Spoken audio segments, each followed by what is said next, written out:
Hello everyone, my name is Berk Erhan Yüksel.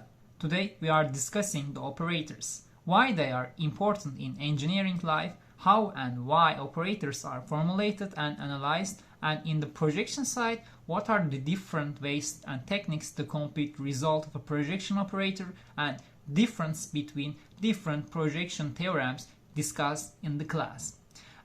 Firstly, so far, we have only been working on the structure of abstract vector spaces. To pose problems in vector spaces requires that we are able to describe mappings on these vector spaces.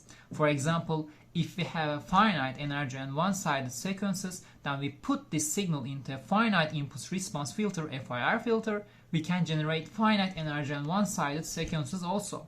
Therefore, this filtering process can be considered as an operating the input.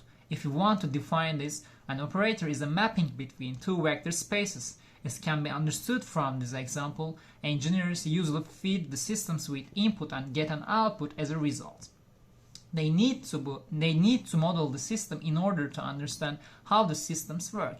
For this, they examine the input and output at the same time and make a kind of a summary of the system.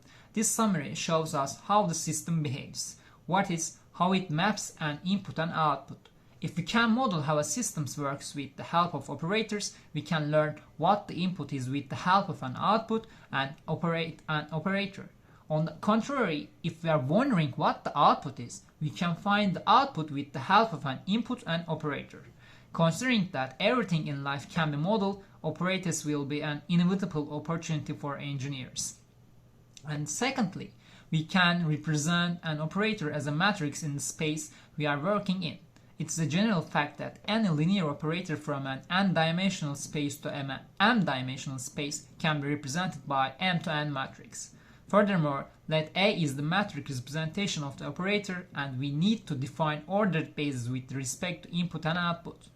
Apart from that, if we define a new input ordered basis and want to find a new operator matrix that belongs to it, we need to use, for example, the change of basis matrix from A prime basis to A basis. The matrices we analyze in this way shows us how to understand the relationship between systems more easily and efficiently, and how the operators change according to the changing input and output values. In short, if we want to manipulate between operators, we have to formulate and analyze them. For example, thanks to matrix representation, we can achieve the convolution problem in deblurring operations and find a solution in system identification problems. And thirdly, if we want to compute the result of a projection operator, we can use three different methods. Firstly, we can use optimization-based arguments to obtain result. In this method, we use xhat. Let xhat is the projection vector in S that is closest to given x vector. On the other hand, we can use projection matrix P. In this method, let B1, B2 and it goes to Br are orthonormal bases for the subspace S, and we can construct this matrix by using these bases.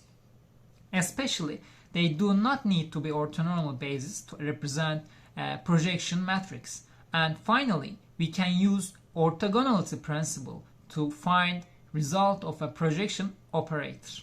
And lastly, in total we have three different projection theorems discussed in the class.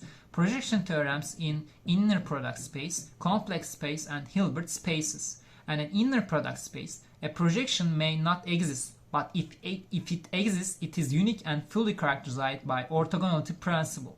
In complex space, we have unique projection. This means if we have multiple projection matrix that is unique with x vector, we can define a unique projection x onto S. On the other hand, in Hilbert spaces, the projection exists for a subspace S if and only if S is closed and equivalently complete. Therefore, projection onto finite dimensional subspaces exists and unique. Thank you for listening. I hope you enjoyed it. Goodbye.